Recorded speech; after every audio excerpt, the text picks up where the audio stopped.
No fears, no chains. Invites you to live a life of emotional abundance.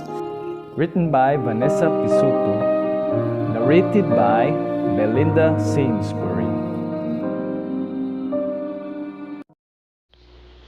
Good morning, dear friends. Today, September 24th, our devotion is entitled A Time Machine. Our scripture reading is taken from Romans chapter 12 and verse 2. Don't copy the behavior and customs of this world, but let God transform you into a new person by changing the way you think. Then you will learn to know God's will for you, which is good and pleasing and perfect. While interviewing Aliyah Joy for Adventist Radio London, she mentioned that hope is like a second language we need to learn. Aliyah is the author of the book Glorious Weakness, in which she shares her story with courage and honesty. Aliyah was abused by a neighbor when she was 5 years old. She suffers from depression and was diagnosed with bipolar disorder. When she speaks of hope, she does not refer to magic solutions or having answer to all our questions. Aliyah's hope is a glorious weakness which echoes Jesus' words. Blessed are the poor in spirit, for theirs is the kingdom of heaven.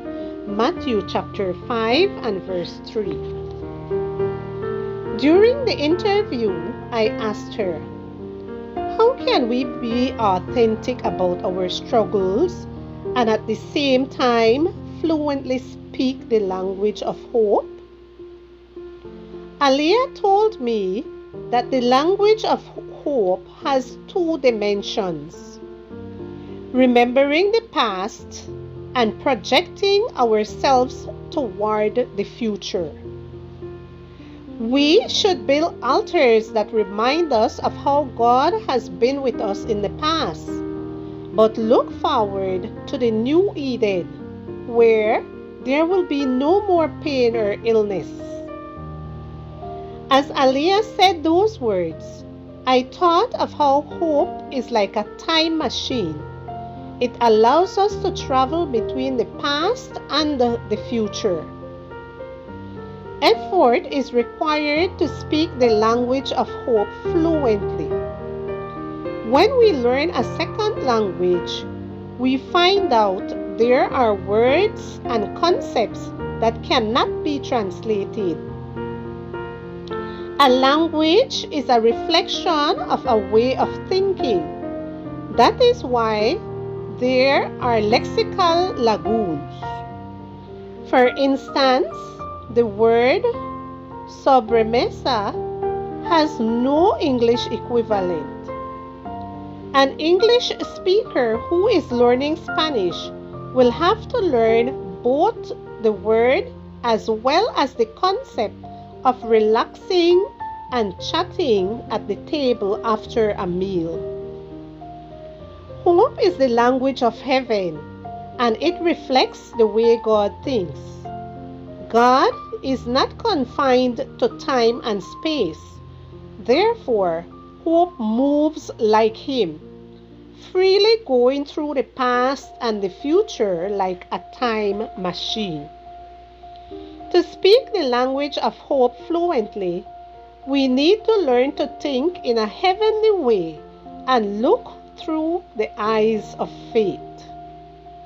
Lord, please help me to see my weakness like a window that is opened to your strength. I want to learn to speak the language of hope more fluently.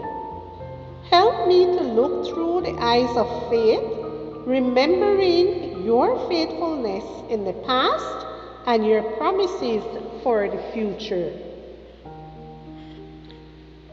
Don't copy the behavior and customs of this world, but let God transform you into a new person by changing the way you think. Then you will learn to know God's will for you, which is good and pleasing and perfect.